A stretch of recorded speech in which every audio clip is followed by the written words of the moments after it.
देवी teaching 2.6 में आप सभी का स्वागत है एवं वेलकम है। तो हमारी अभी सीटेट का पेपर हो चुका है। तो जिसके जैसे भी मार्क्स आए या जिसका अच्छा पेपर गया या जिसका नहीं गया तो उसको अनुभव हो गया होगा, क्योंकि ऑफलाइन पेपर है, पेपर मिलता है तो हमें अनुभव हो जाता है कि ये हमारे सही क्वेश्चन गए और ये गलत गए। तो उसके हिसाब से जिसके अच्छे नहीं गए, उसे लग रहा है कि नहीं हो पाएगा उसका सिलेक्शन या पास नहीं हो पाएगा, तो वो स्टार्ट कर दे अपनी अपनी पढ़ाई। तो उनको जैसे जिसका मैं पढ़ाती हूँ सोशल साइंस की एनसीईआरटी, तो जिसका सोशल साइंस सब्जेक्ट है तो वो यहाँ पढ़ना चालू कर दे। और जिसका एमपी टेट भी आने वाला है, सी टेट भी होते हैं, एमपी टेट, कोई भी टेट एग्ज़ाम जिसका सोशल साइंस है तो उसको बेसिक क्लियर करना पड़ेगा। जब उसका बेसिक अच्छे से हो जाएगा तो उसको आसानी से कोई भी एग्ज़ाम या कोई भी पेपर लगाना आसान हो जाएगा। क्योंकि मैंने सी टेट पेपर 2 के भी सारे पेपर लगवाए, संपूर्ण प्रीवियस ईयर के पेपर लगवाए, इसी चैनल पर डले हुए हैं। तो अपनी तैयारी अभी से स्टार्ट कर दीजिए। तो एमपी टेट वर्ग 2 के लिए भी सभी बेसिक एनसीईआरटी पढ़ाई जा रही। तो आप सभी इस चैनल को लाइक सब्सक्राइब और बेल आइकन को प्रेस कर लीजिए, जिससे आपके पास नोटिफिकेशन मिलता रहे और डेली आप क्लासेस ले सको। थ्योरी पढ़ाई जा रही है। तो अभी फ़िलहाल एमपी टेट भी आने वाला है तो उसके लिए भी पढ़ना है हमें। तो बेसिक जल्दी नहीं हो जाएगा, उन्होंने कहा कि अभी आ रहा है एग्ज़ाम तो अभी हो जाएगा। तब तक आपका एग्ज़ाम आ जाएगा, तब तक आपकी फुल तैयारी हो चुकी होगी। जो आपका बेसिक है एनसीईआरटी का वो पूरी कर लीजिए, क्योंकि वो कर लोगे तो वन लाइनर एक बुक आती है वो भी आपकी करवा दी जाएगी और आपके प्रीवियस ईयर के पेपर भी लगवा दिए जाएंगे, संपूर्ण तैयारी करवा दी जाएगी। तो किस बात की टेंशन, तैयारी शुरू कर दीजिए अभी से। चलो स्टार्ट करते हैं आज की क्लास। क्योंकि कक्षा 6 की हिस्ट्री हो चुकी है और कक्षा 7 की हिस्ट्री चल रही है। चैप्टर 8, 2 ही 3 चैप्टर बचे हुए हैं, वो भी हो जाएंगे, फिर 8 की चलेगी यानी। और ज्योग्राफी भी हो गई है और प्रीवियस ईयर के पेपर भी सीटेट के लगवा दिए। और आगे जो भी एग्ज़ाम आते जाएंगे आपकी पूरी तैयारी होती जाएगी। अभी फ़िलहाल में आपका एमपी टेट आएगा, जब तक आए अभी कुछ बताया नहीं जा रहा है कि कब तक आ रहा है, लेकिन आ सकता है। उसके लिए कोई भी पेपर आए, अगला सी टेट भी आने वाला है, वो भी 6 मंथ के पहले ही आ जाता है, अभी 2-3 मंथ बाद आ जाएगा। तो उसकी आपको बेसिक न्यू तो ठीक करनी होगी ना आपको। ऐसा तो है नहीं कि आप सीधे डायरेक्ट सिलेक्शन हो जाता है, तैयारी तो करनी ही पड़ेगी। इसलिए अभी से थोड़ा थोड़ा करके पढ़ते जाइए, क्लासेस लेते जाइए, जिससे आपका बेस बन जाएगा। चलो आज क्लास स्टार्ट करते हैं। ईश्वर से अनुराग, क्या ईश्वर से अनुराग आपको इतना इसलिए बताया गया, 2 मिनट ये मत बोलना कि बहुत सारा लेक्चर दे दिया, पढ़ाया नहीं। क्योंकि आपको लेक्चर देंगे तभी आपको समझ आएगा आज से, क्योंकि ये थ्योरी स्टार्ट हो गई है और अभी प्रीवियस ईयर के पेपर लगवाए जा रहे थे, अब थ्योरी स्टार्ट है आज से। तो आपको डेली का पता रहेगा इस वीडियो से, आगे आपकी डेली ऐसी चलेंगी। ईश्वर से अनुराग 8वें चैप्टर में है। ईश्वर से अनुराग, ये हमारे ईश्वर और ये अनुराग अगल बगल, यानी ईश्वर से अनुराग या मिलन संबंध ईश्वर क्या होता है। चलो देखते हैं ईश्वर के बारे में। तो अपने लोगों को पूजा पाठ करते अथवा भजन कीर्तन या कव्वाली करते या चुपचाप ईश्वर के नाम का जाप करते हुए देखा होगा। आपने यह भी गौर किया होगा कि उनमें से कुछ तो इतने भाव विभोर हो जाते हैं कि उनकी आंखों में आंसू ही भर आते। जैसे मंदिरों में हर जगह, जैसे मस्जिद मंदिर जहाँ भी जिसके ईश्वर जो भी है, जो अपने ईश्वर जिसे भी मानते हो, गणेश जी है, कोई भी अपने ईश्वर जिसे जो मानता हो, ठीक है, तो उनके प्रति अपना मन भाव विभोर हो जाता है, अपना दिल जैसे इतना भाव विभोर हो जाता है कि हमारी आंखों में भी आंसू आ जाते हैं उनके प्रति। क्योंकि वो हमारे ईष्ट हैं, यानी हमारे भगवान हैं वो। हम उन्हें देख के आता है क्योंकि उन्हीं ने हमें बनाया है ना। तो उनको देख के जरूर आंखों में आंसू भर आते हैं। उनके प्रति, ईश्वर के प्रति ऐसा प्रेम भाव या गहरी भक्ति उन विभिन्न प्रकार से भक्ति तथा सूफी आंदोलनों की देन है। ये सभी सूफी आंदोलनों की देन है, जिनका 8वीं शताब्दी से उद्भव होने लगा था। जैसे पहले की बात बताई जा रही है यहाँ पे, जैसे हमने अभी ये बताया कि हमारा मन कैसा है, तो उस प्रकार से ये सब मन कब से पहले बना, जब भक्ति और जो प्रकार जैसे सूफी आंदोलनों की देन है, सूफी आंदोलन की देन है, ये पहले हुआ होगा, जिनका 8वीं शताब्दी से उद्भव हुआ था, मतलब 8वीं शताब्दी से उद्भव हुआ था। तो चलो आगे देखते हैं परमेश्वर का विचार, ठीक है। तो जैसे आपको थ्योरी वो ही पढ़ाएंगे जो इम्पोर्टेंट है, हर चीज़ को नहीं लेके चलेंगे कि ये भी ले लो वो भी ले लो, क्योंकि हाईलाइट करके रखा है कि ये इम्पोर्टेंट है। तो जैसे सभी जीवधारी अच्छे या बुरे कर्म करते हुए जीवन मरण और पुनः जीवन के अनंत चक्रों से गुजरते हैं। सभी जो जीवधारी होते हैं वो अच्छे या बुरे कर्म तो करते ही हैं, कर्म तो करते ही हैं, या अच्छे करें या बुरे, तो वो जीवन मरण और पुनः जीवन के अनंत चक्रों से गुजरते रहते हैं। तो इसी प्रकार यह विचार जो गहरे जो यही विचार जो यही विचार भी गहरे बैठ गया था कि सभी व्यक्ति जन्म के समय भी एक बराबर नहीं होते। जैसे सभी व्यक्ति जो जन्म लेते वो जन्म के समय भी एक बराबर नहीं होते। यह मान्यता कि सामाजिक विशेषाधिकार किसी उच्च परिवार या अथवा ऊंची जाति में पैदा होने के कारण मिलते हैं। कई पंडित पूरे ग्रंथों का विषय था। जैसे कोई बच्चा बड़े परिवार में जन्म लेता है, कोई बच्चा छोटे परिवार में जन्म लेता है, तो सभी एक समान तो नहीं होते हैं। किसी को बड़ी पदवी मिल जाती है, किसी को छोटी मिल जाती है। तो ये सब सामाजिक विशेषाधिकार पता चला। उच्च परिवार या नीच परिवार कैसे होते, तो उनके अनुसार पता चला समाज में, है ना। समाज ही बनाती है अपने अपने मूल्य के, जे ऐसा जे वैसा, वो तो कोई नहीं बनाता। कई पंडित पूरे ग्रंथों का विषय था। ये ग्रंथों में लिखा होगा इस प्रकार से, जो भी होता है तो वो ग्रंथों में तो जरूर छपा मिलता है ना।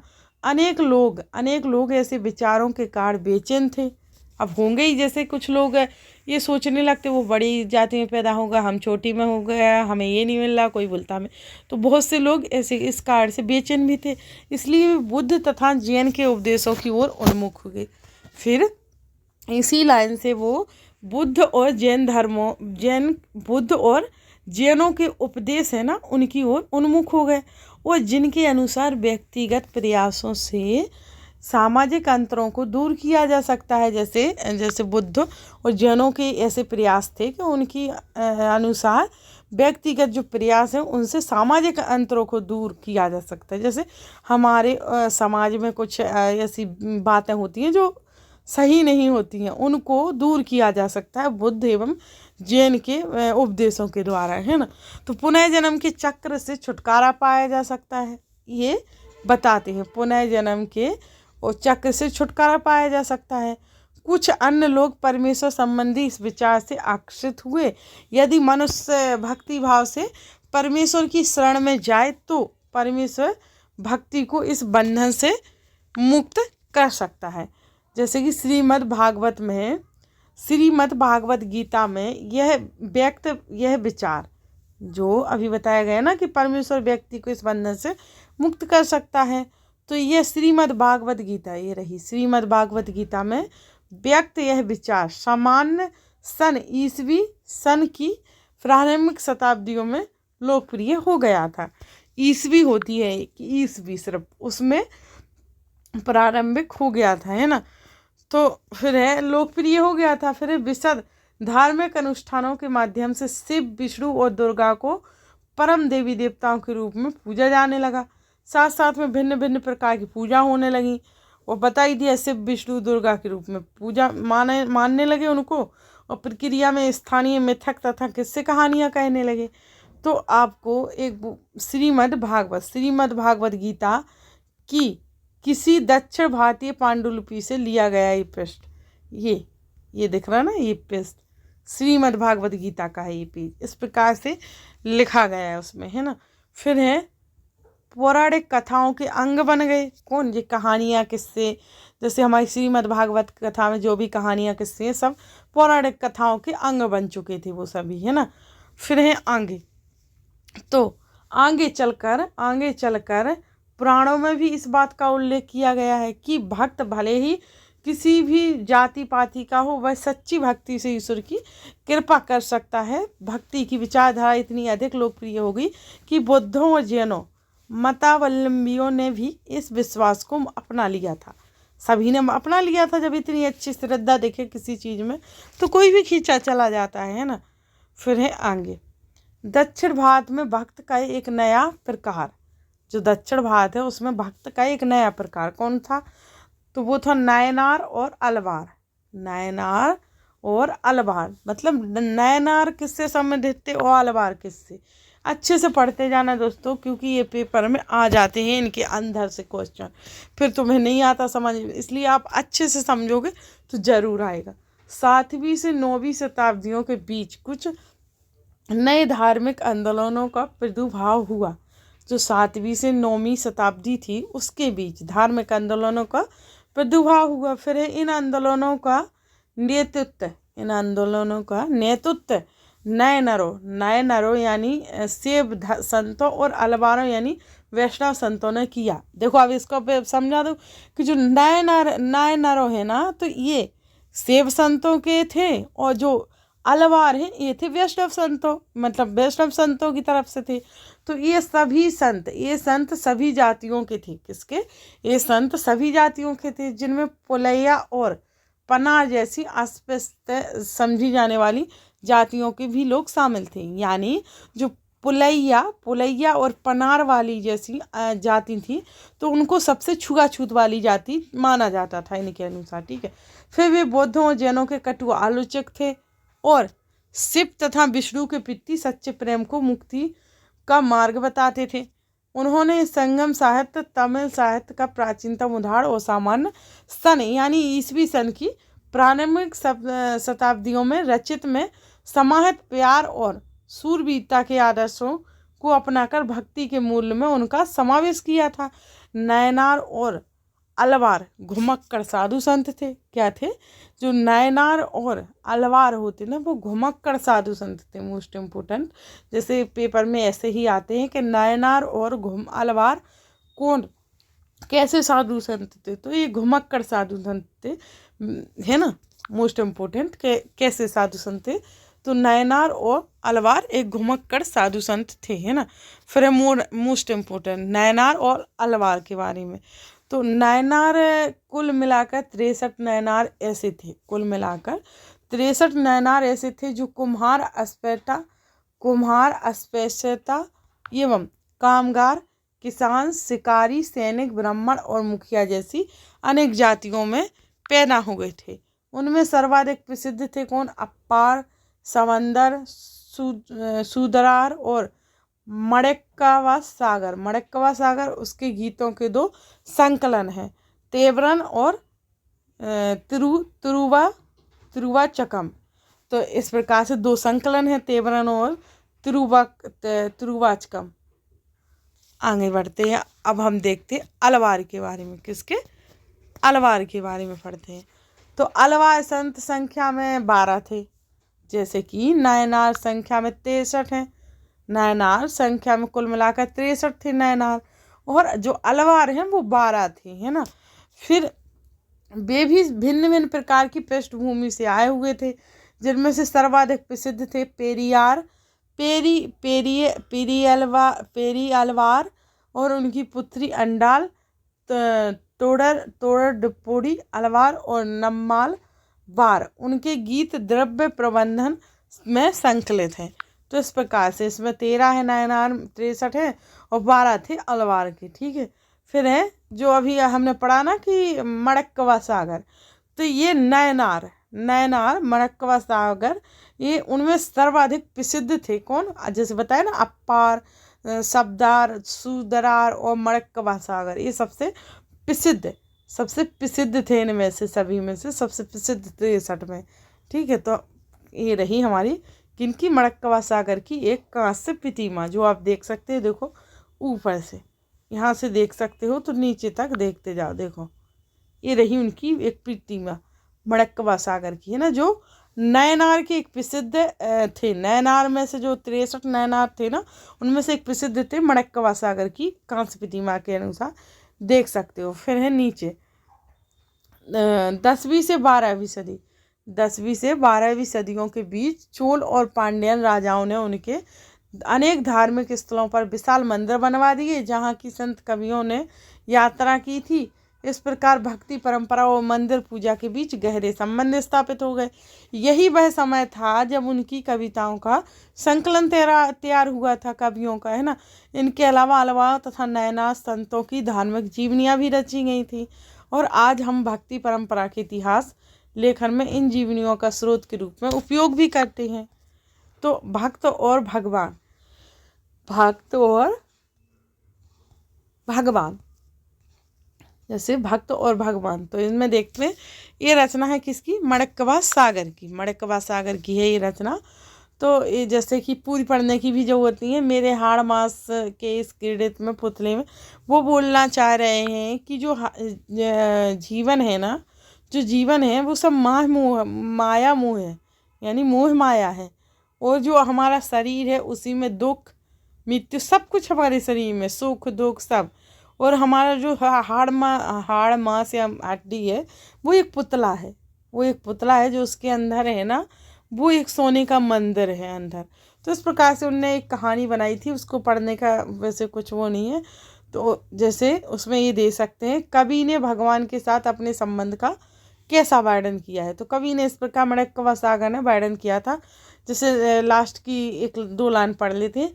हे ब्रह्मानंद, हे प्रकाश, मैंने तुम में शरण ली है और मैं तुमसे कभी दूर नहीं हो सकता।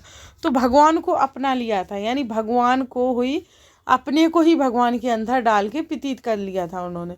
तो इस प्रकार से उनकी माणिक्यवाह सागर की एक कहानी है।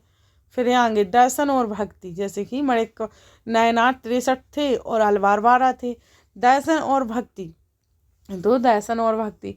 भारत के सर्वाधिक प्रभावशाली दार्शनिकों में से एक है कौन, शंकर का जन्म। क्या है, शंकर का जन्म है। तो 8वीं शताब्दी में जैसे भारत के सर्वाधिक प्रभावशाली जो दार्शनिक होते हैं ना, उनमें से एक शंकर का जन्म है, जो 8वीं शताब्दी में केरल प्रदेश में हुआ था। किनका, शंकर का जन्म के 8वीं शताब्दी में केरल प्रदेश में हुआ था। ये अद्वैतवाद के समय तक थे।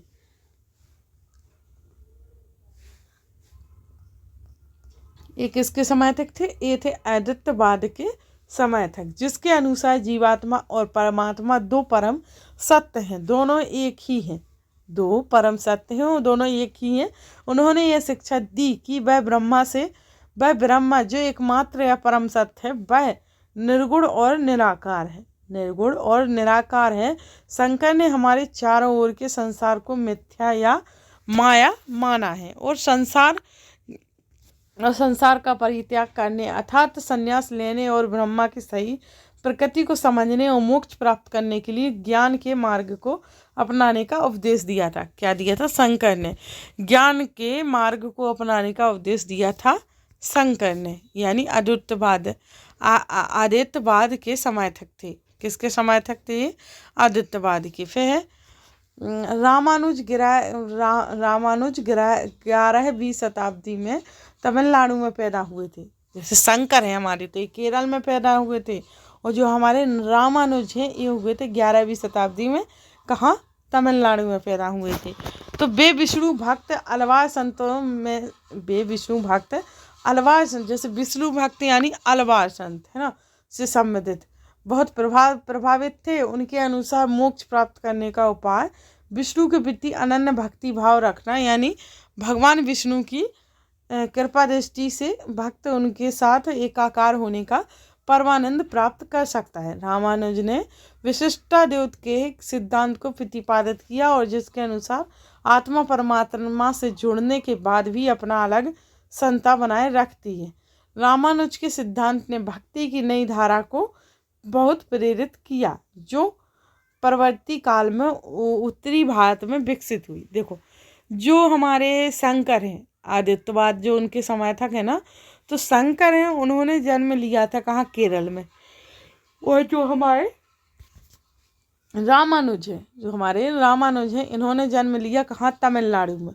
और जो शंकर थे वो ज्ञान के मार्ग पर चलने को उपदेश देते थे, और जो हमारे रामानुज हैं तो ये भक्ति की नई धारा पर प्रेरित है, यानी भक्ति पर उपदेश देते हैं, भक्ति पर जाने के लिए। तो इस प्रकार में दोनों में डिफरेंस है और दोनों में अंतर है। जो हमारे शंकर थे तो ज्ञान को मानते थे, और रामानुज हमारे भक्ति को मानते हैं।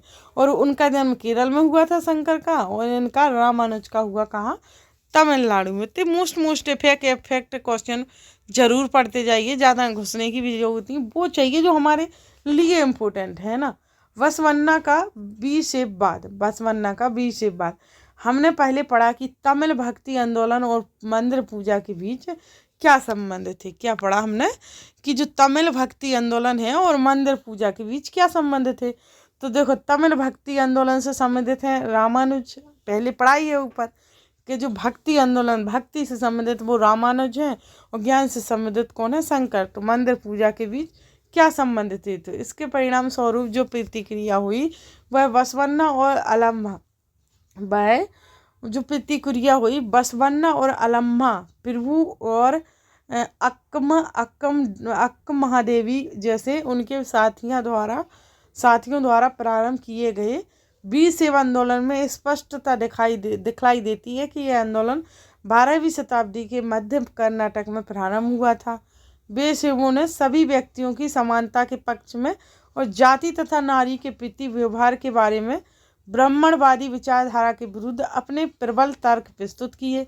इसके अलावा वे सभी प्रकार के कर्मकांडों और मूर्ति पूजा के विरोधी थे, है ना। वो सभी इसके अलावा भी मूर्ति पूजा और कर्म कांडों के विरोधी थे। कौन थे? बसवन्ना जो बी सेब बात है ना, तो उन्होंने सब किया है, ठीक है, इससे बी सेब को माना, सब कुछ किया। फिर भी वो जो विचारधारा है ना नारी के प्रति या इन सब के प्रति व्यवहार ब्राह्मणवादी विचारधारा के विरुद्ध प्रबल तर्क प्रस्तुत भी किए। इसके अलावा भी वो कर्म कांडों और मूर्ति पूजा के विरोधी थे, कर्म और मूर्ति पूजा के विरोधी थे। वो बीरशैवों के वचन देखते हैं। बीरशैवों के वचन, नीचे कुछ वचन या कथन दिए हैं जो बसवन्ना के बताए जा रहे हैं। जैसे धनवान लोग शिव के लिए मंदिर बनाते हैं, एक गरीब आदमी क्या करूँगा, इस प्रकार से मेरी टांगे खम्भे हैं, शरीर तीर्थ मंदिर है। तो जैसे लास्ट की 2 लाइन पर, खड़ी हुई चीज़ें कभी गिर जाएंगी लेकिन चलने वाली सदा चलती रहेंगी। बसवन्ना ईश्वर को कौन सा मंदिर अर्पित कर रहा है, इस प्रकार से, है ना। महाराष्ट्र के संत, तो महाराष्ट्र के संत 13वीं से 17वीं शताब्दी तक महाराष्ट्र में अनेकानेक संत कवि हुए जिनके सरल मराठी भाषा में लिखे गए गीत आज भी जनमन को प्रेरित करते हैं। उन संतों में सबसे महत्वपूर्ण थे ज्ञानेश्वर, नामदेव, एकनाथ और तुकाराम। फिर है तथा सॉरी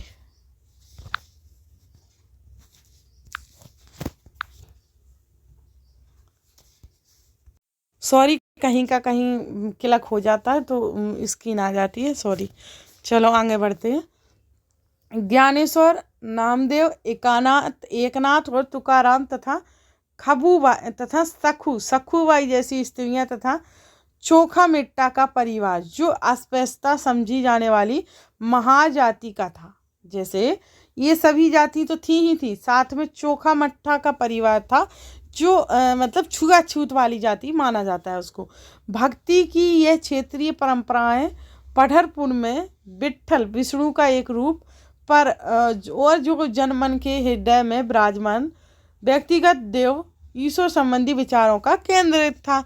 विट्ठल भगवान वो होते हैं जो विष्णु का रूप होता है, ठीक है। और जो चोखा मिट्ठा परिवार है वो छुआछूत वाली जाति होती है, वो ये सब थोड़ी बड़ी जातियाँ होती हैं। तो इन सभी को लेकर भी विचारों में केंद्रित थी। देखो भेदभाव तो शुरू से चला आ रहा है, आज ही का नहीं है। भेदभाव बहुत पहले से कितना आ रहा है, अब तो थोड़ा थोड़ा कम भी होने लगा है। और लेकिन कि जिसके अंदर है उसको कम नहीं कर सकते हैं, है ना। जिसके अंदर बना हुआ है अभी भी उसको हम कम नहीं कर सकते, उसको खुद को कम करना होगा। इन संत कवियों ने सभी प्रकार के कर्म कांडों, पवित्रता के ढोंगों और जन पर आधारित सामाजिक अंतरों का विरोध किया।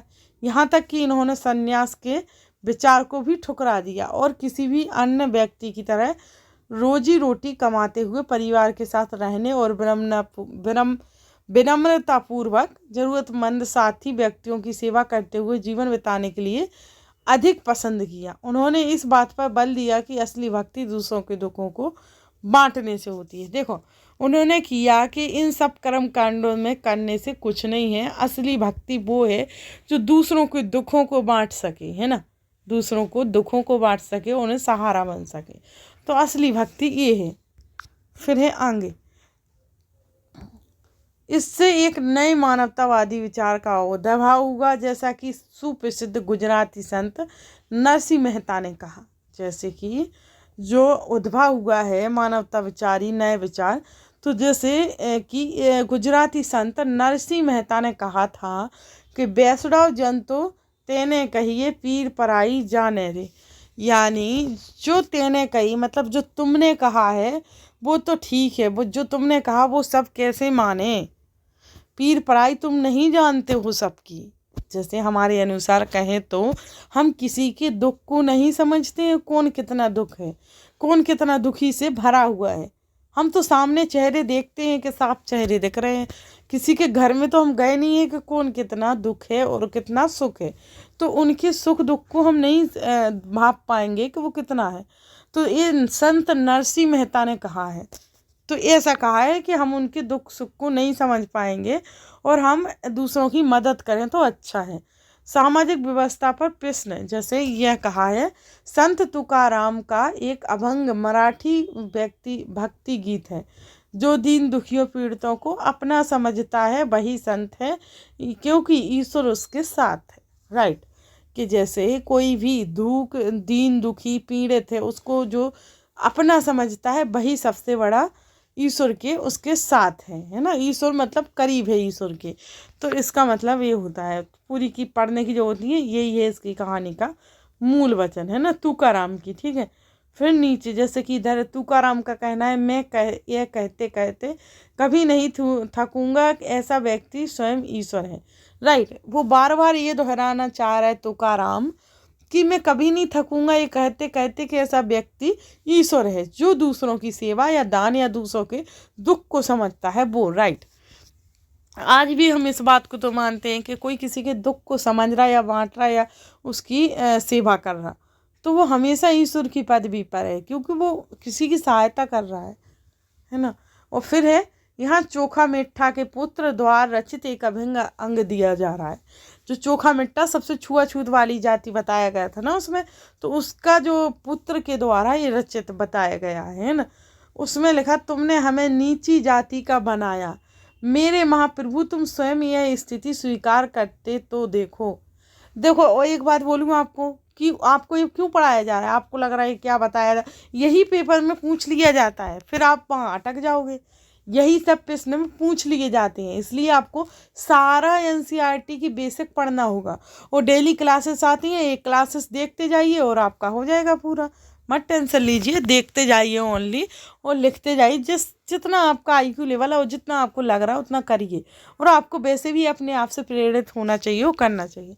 तो ये देखा जैसे कि तुमने हमें नीची जाति का बनाया, मेरे प्रभु मतलब भगवान से पूछ रहा है कि मुझे नीची जाति का आपने बनाया, ऐसा तुम स्वयं यह स्थिति स्वीकार करके तो देखो, हमें जीवन भर जूठन खानी पड़ती है, इसके लिए मेरे प्रभु तुम्हें शर्म आनी चाहिए। मतलब भगवान को वो ऐसा वैसा बोल रहा है कि ये स्थिति हमें कैसी चुभती है वो हम जानते हैं। ठीक है, तो अब और ऊपर पढ़ने की जरूरत नहीं है, उनके बारे में आप समझ गए क्या बोलना चाह रहा है। जैसे कि यहीं देख लेते कि तुम तो हमारे घर में खा चुके हो, तुम इससे कैसे इनकार कर सकते हो। चोखा का बेटा कर्मा मेला पूछता है, तुमने मुझे ज़िंदगी क्यों दी। इन रचनाओं में अभिव्यक्त सामाजिक व्यवस्था के विचारों के बारे में चर्चा करें, यानी उन विचारों के बारे में दिया गया था। फिर नाथपंथी सिद्ध और योगी, नाथपंथी सिद्ध और योगी के बारे में पढ़ते हैं। बैठे नाथपंथी सिद्ध योगी बीच में आगी जला के, है ना। अब इनके बारे में पढ़ते हैं। तो इनमें नाथपंथी सिद्धचार, इनमें नाथपंथी और सिद्धचार और योगी जन उल्लेखनीय है। कौन कौन है इनमें, नाथपंथी हो गया, सिद्धचार और योगी जन उल्लेखनीय हैं, जिनको इन्होंने संसार का परित्याग करने का समर्थन किया। उनके विचार से निराकार परम सत्य का चिंतन मनन और उसके साथ एक ही ज्ञान, एक ही जीने की अनुभूति मोक्ष का मार्ग है। इन्होंने कहा है, जो हमारे नाथपंथी और सिद्धाचार और योगी हैं, इन्होंने कहा है कि हमें चिंतन मनन परम सत्य का चिंतन मनन निराकार या जो करने की जाने की अनुभूति ही मोक्ष का मार्ग है। कि चिंतन मनन करें, विचार से निराकार परम सत्य चिंतन ये सब कुछ करते रहे तो मोक्ष का मार्ग है ये सभी। इसके लिए उन्होंने योगासन, प्राणायाम और चिंतन मनन जैसी प्रक्रियाओं के माध्यम से बताया, जिससे कठोर शरीर हो गया, हम बलशील हो जाएंगे, बलवीर हो जाएंगे, इन्होंने यही बताया और कुछ नहीं, इसमें ज़्यादा इम्पोर्टेंट कुछ नहीं है। और एक है, ये समूह खास तौर पर नीची जाति कहे जाने वाली जातियों में बहुत लोकप्रिय हुए। उनके द्वारा की गई रूढ़िवादी धर्म की आलोचना ने भक्ति मार्गीय धर्म के लिए आधार तैयार किया, जो आगे चलकर उत्तरी मैदान में लोकप्रिय शक्ति बना। तो इन सभी का सुना किसने? जो नीची जाति वाले लोग होते खास तौर पर, उन सभी ने इसको माना, मोक्ष का मार्ग कैसे तैयार होता है। तो इसलिए उन्होंने सभी ने सुना और इनका आगे योगासन, प्राणायाम, सब कुछ इनका जैसा करा। आग के आसपास तपस्वियों का समूह, यही ऊपर देख लिया जो आपने। इस्लाम और सूफी संत, इस्लाम और सूफी मत के बारे में पढ़ेंगे अब हम। किसके? इस्लाम और सूफी मत के। आगे देखते हैं कितना है, ज़्यादा बड़ा होगा चैप्टर तो अगली क्लास में करा दिया जाएगा, क्योंकि आपको भी बोरिंग होने लगेगा और ज़्यादा बोरिंग वाली क्लास पे हम मन नहीं लगता है। तो ये तो बहुत ज़्यादा है, और बाद में एक्सरसाइज भी कराई जाती है, इसकी पूरी एक्सरसाइज भी किया करो तो आपको और अच्छे से समझ आएगा। तो हम थोड़ा और जितना पढ़ सकें कर लेते हैं। अब हम कर लेंगे इस्लाम से, इस्लाम के बारे में पढ़ते हैं और फिर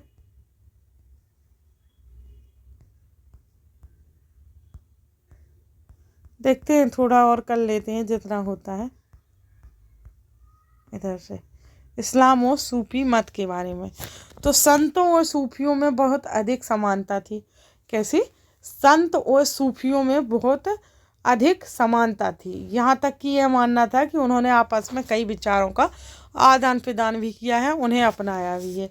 सूफी मुसलमान, जो सूफी मुसलमान थे वो रहस्यवादी थे। क्या थे? रहस्यवादी थे सूफी मुसलमान। वे धर्म के बाहरी आडंबरों को अस्वीकार करते हुए ईश्वर के प्रति प्रेम और भक्ति तथा सभी मनुष्यों के प्रति दया भाव रखने पर बल देते थे। फिर है इस्लाम ने एकेश्वरवाद यानी एक अल्लाह के प्रति पूर्ण समर्पण का दृढ़ता से प्रचार किया। 8वीं और 9वीं शताब्दी में धार्मिक विद्वानों ने पवित्र कानून, शरिया और इस्लामिक धर्मशास्त्र के विभिन्न पहलुओं को विकसित किया। इस्लाम धीरे धीरे और जटिल होता गया, जबकि सूफियों ने एक अलग रास्ता दिखाया जो ईश्वर के प्रति व्यक्तिगत समर्पण पर बल दिया। सूफी लोगों ने मुस्लिम धार्मिक विद्वानों द्वारा निर्धारित विशुद्ध कर्मकांड और आचार संहिता को बहुत कुछ अस्वीकार कर दिया। वे ईश्वर के साथ ठीक उसी प्रकार जुड़े रहना चाहते थे जिस प्रकार एक प्रेमी दुनिया की परवाह किए बिना अपनी प्रियतमा के साथ जुड़े रहना चाहता है। तो ये इसका मतलब ये है कि जो मुसलमान और सूफी मत थे, तो जो मुसलमान थे वो एकेश्वरवाद के थे, यानी वो अपने अल्लाह को ही एक मानते थे। और जो सूफी मत था वो भगवान यानी प्रेम भक्ति से भी जुड़ा हुआ था। फिर आगे जैसे अपनी प्रियतमा से भी जुड़े रहना चाहता है, ऐसे ही सूफी संत के बारे में। तो संत कवियों की तरह सूफी लोग भी अपने भावनाओं को व्यक्त करने के लिए काव्य रचना किया करते थे। जो सूफी मत है ना, वो कवियों की तरह काव्य रचना किया करते थे। गद्य में एक विस्तृत साहित्य तथा कई किस्से कहानियाँ इन सूफी संतों के इर्द गिर्द विकसित हुई। मध्य एशिया के महान सूफी संतों में गज्जाली, रूसी, सदी के नाम उल्लेखनीय हैं। नाथपथियों, सिद्धों और योगियों की तरह सूफी भी यह मानते थे कि दुनिया के प्रति अलग अलग नज़रिया अपनाने के लिए दिल को सिखाया पढ़ाया जा सकता है। मतलब सूफी भी ये मानने लगे थे कि ये सब किया जा सकता है। जैसे यहाँ पर है सूफी संत और मुसलमान दोनों ही मिक्स हैं, यहाँ पर दोनों ही रहते थे। तो जैसे हमारे जो सूफी संत हैं, सूफी महंत, तो वो रहे ये कि देखो भक्ति, बीड़ा, तबला बजा रहे हैं, भक्ति भाव से अपनी अपनी श्रद्धा दिखाए, नाच गा रहे हैं, बैठे हैं। और जो मुस्लिम हैं वो अलग है, वो अलग अल्लाह को ही एक ईश्वर मानते थे, तो उनके अल्लाह यहाँ है तो वो उन्हीं को एक ईश्वर मानते थे। ये हमारे सूफी मत है। इस प्रकार से उन्हीं के बारे में यहाँ दिया गया है, जो कि हमने ऊपर पढ़ चुके हैं, तो वहाँ पढ़ने की ज़रूरत नहीं है हमें। फिर है आगे है ये पांडुलिपि, जो कुरान की पांडुलिपि से लिया गया है। एक पृष्ठ दक्कन पर्वती 15वीं शताब्दी में जो कुरान की पांडुलिपि से लिया गया था ये, ठीक है, ये पृष्ठ यानी ये पेज। फिर है खानकाह यानी सूफी संस्था, जहाँ सूफी संत अक्सर भी रहते भी हैं। तो यहाँ रहते थे सूफी संत, ये हैं, ये दिख रहा है। अभी और दिखा देंगे। चलो अभी इधर पढ़ते हैं हम। 11वीं शताब्दी से अनेक सूफी जन मध्य एशिया से आकर 11वीं शताब्दी से अनेक सूफी संत मध्य एशिया से आकर हिंदुस्तान में बसने लगे थे। दिल्ली संतलन अध्याय हम पहले 3 में पढ़ चुके हैं कि स्थापना के साथ यह प्रक्रिया उस समय और मजबूत हो गई थी।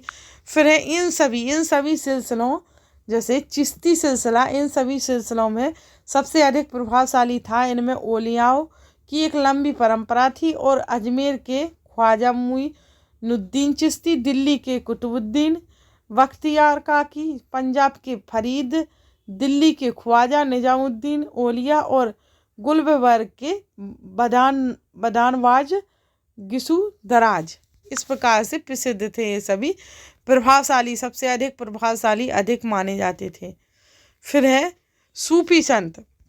सूफी संत अपने खानकाहों में विशेष बैठकों का आयोजन करते थे। जो सूफी संत है ना, सूफी संत, तो ये सूफी संत खानकाहों में विशेषकर बैठकों का आयोजन करते थे। ये खानका, इसमें विशेषकर बैठकों का आयोजन करते थे सूफी संत। तो आगे बढ़ते हैं। फिर आयोजन के बाद आगे देखते हैं सत्संग से। अक्सर लोग यह समझते थे कि सूफी औलियाओं के पास चमत्कारिक शक्तियाँ होती हैं जिनसे आम लोगों को बीमारियों और तकलीफ़ों से छुटकारा मिल सकता है। सूफी संत की दरगाह तफ्तीश स्थल पर बन जाता था, सब जहाँ सभी ईमान धर्म के लोग हजारों की संख्या में इकट्ठे होते थे। जो हमारा ये सूफी संत का जो भी जगह है, वहाँ पर जो सूफी संत की जगह है, तो वहाँ पर जो चमत्कार शक्तियाँ समझते थे लोग, जो और लोग रहते थे ना, हजारों लोग धर्मों के, तो वो यहाँ ये समझते थे, इसलिए यहाँ आया करते थे दरगाहों पर मांगने के लिए कि हम ठीक हो जाएं या सब अच्छा हो जाए। तो इनको भगवान सब ईशान धर्म में मानने लगे थे और सभी पृष्ठभूमियों के भक्त सूफी दरगाहों पर जाते थे। सभी धर्मों के लोग यहाँ पर आने लगे थे दरगाह पर। फिर है आगे मालिक प्रभु की खोज। मालिक प्रभु की खोज कहाँ? जलालुद्दीन रूमी 13वीं सदी का महान सूफी शायर था। यह ईरान का रहने वाला था। मोस्ट इम्पोर्टेंट कि जो जलालुद्दीन रूमी है 13वीं सदी का महान सूफी शायर था और यह ईरान का रहने वाला था। और ये सभी है, ये एक बड़ा शायर भी था। तो ये शायरी है, शायरी पढ़ने की जरूरत नहीं, इतनी वो नहीं है, पहले की शायरी है। तो उसके बारे में फिर उत्तर भारत में धार्मिक बदलाव हुए। क्या हुए? उत्तर भारत में हमारे धार्मिक बदलाव हुए जो 13वीं शताब्दी के बाद हुए, है ना। 13वीं शताब्दी तक हमने पढ़ लिया, उसके बाद हुए ये बदलाव। तो इनके बारे में हम आगे पढ़ेंगे। ठीक है, कितना दिया गया अभी जो है ना जी, ये अब अगली क्लास में पढ़ेंगे, क्योंकि क्लास बहुत लंबी हो जाएगी, आपको भी बोरिंग लगेगा, क्योंकि इतनी इंटरेस्टिंग चीज़ें नहीं है इसमें। यही है कि थोड़े चित्र दिए गए हैं और मानचित्र भी है एक, उसमें भी हम देखेंगे कि कहाँ पर कितनी शताब्दी में, इस मानचित्र में देखेंगे, है ना। अगली क्लास में मिलेंगे। और लेकिन अभी जो हमने पढ़ चुके हैं उनमें ज़रूर देख सकते हैं हम किसके बारे में पढ़ चुके हैं। तो बसवन्ना के बारे में पढ़ चुके हैं, जो देखो इधर कहाँ है बसवन्ना, अभी कर्नाटक में है बसवन्ना, इसके बारे में पढ़ चुके हैं। और हम पढ़ चुके हैं किसके, तुकाराम के बारे में पढ़ चुके हैं जो 16वीं शताब्दी में।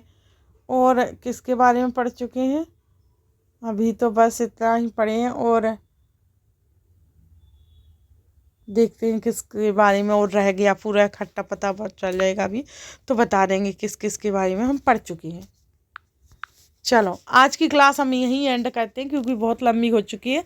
अगली क्लास में पढ़ाएंगे। एमपी टेट आपका बेसिक क्लियर हो जाएगा तो पक्का निकल जाएगा, क्योंकि आपका जो थ्योरी है वो बहुत महत्वपूर्ण है। तो आपकी बेसिक थ्योरी करा दी जाएगी सभी, और इसके बाद आपके वन लाइनर के भी क्वेश्चन आंसर करा दिए जाएंगे सभी। आपकी इतना सब कुछ हो जाएगा, फिर कहीं जाने की ज़रूरत ही नहीं है। और आपके पेपर भी लगवा दिए जाएंगे, और क्या चाहते सभी करवा दिया जाएगा। तो आप सभी इस चैनल को लाइक सब्सक्राइब कर लीजिए, क्योंकि बहुत इंपॉर्टेंट क्लासेस हैं। और पूरी क्लासेस देखिए, जब भी आपको कुछ इसका इन्फेक्ट या इफ़ेक्ट पड़ पाएगा आप पर, क्योंकि एक थोड़ा बहुत देखने से नहीं कुछ फ़ायदा मिलेगा। आप जब पूरी क्लास देखोगे तभी फ़ायदा मिलेगा। तो पूरी देखिए, क्योंकि MP टेट, CTET, कोई भी टेट एग्ज़ाम है जो सोशल साइंस से रिलेटेड है, तो उन सभी को NCERT तो पढ़ना इम्पोर्टेंट ही है, क्योंकि थ्योरी पढ़ेगा तभी सब कुछ क्लियर हो जाएगा, अलग अलग हो जाएगा, वो एक पार्ट से नहीं, क्योंकि रिलेटेड होते हैं NCERT के पार्ट रिलेटेड। इस सन में पढ़ा दिया तो अगली सन में इस सन का भी रिलेट हो जाएगा, इस प्रकार से। तो thanks to for watching video.